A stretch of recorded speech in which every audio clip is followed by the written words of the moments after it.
Maybe, when you're young, you feel passionate about something.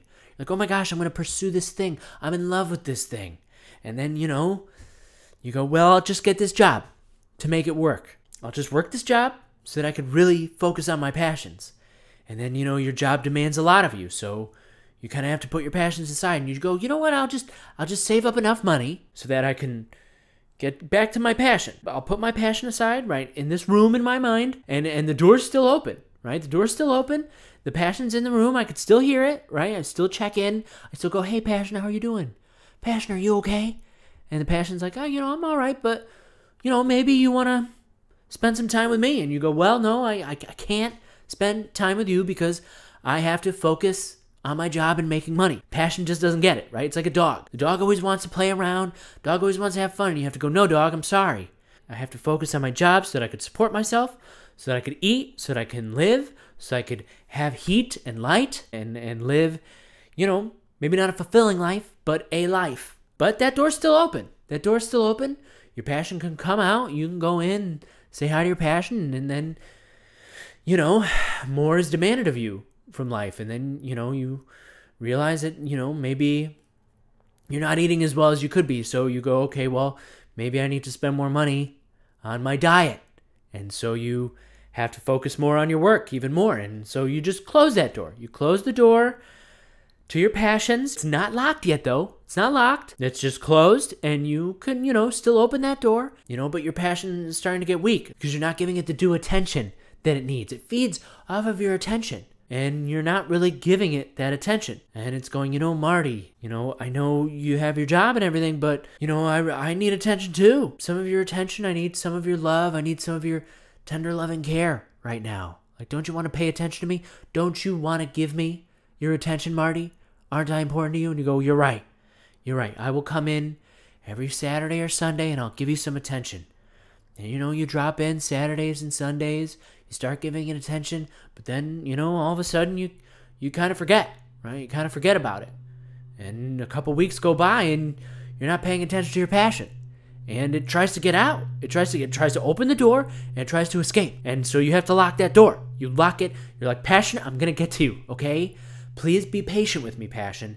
Please be patient with Marty as he works and tries to, save up the money to make sure that he can give you attention, okay? He's going to give you attention. You just have to be patient with Marty. So, you lock the door, and sometimes you hear it clawing at the door. Like, let me out. Let me out. I need attention. I need you, Marty. I need you to survive, or else I need to go to somebody else. And you hear the passion calling out like a dog, right? A dog, oh, when you hear a dog that's just crying for attention and it's been left alone in a room for a long time and it hasn't been fed or nourished or pet or given any attention. You hear it, oh,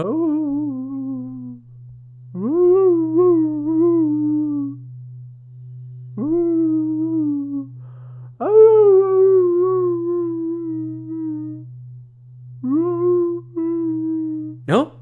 I just have to silence the passion in my life. It's not important. But then that passion calls out even louder because it's not going to give up on you like you gave up on it, right? It's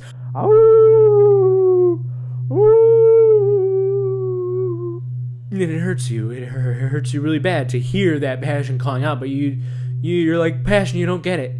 You don't understand what it's like to be a human in this time. You don't understand what it's like to live in this society, in this government. I can't spend my time paying attention to you because I have my job, I have responsibilities, and things come up and, I'm going to get to you. I'm going to get to you. And then you hear it clawing at the door, trying to get out.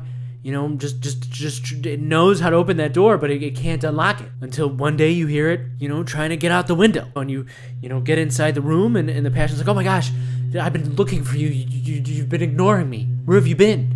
But the only reason you're in that room is to board up that window so it can't get out, but you're not taking care of it, right? So you don't deserve that passion. You don't deserve the passion anymore. You've boarded up the windows, right? You've walked out, you've locked the door, and then you start getting paranoid about your passion getting out. So you board up the door, and then what do?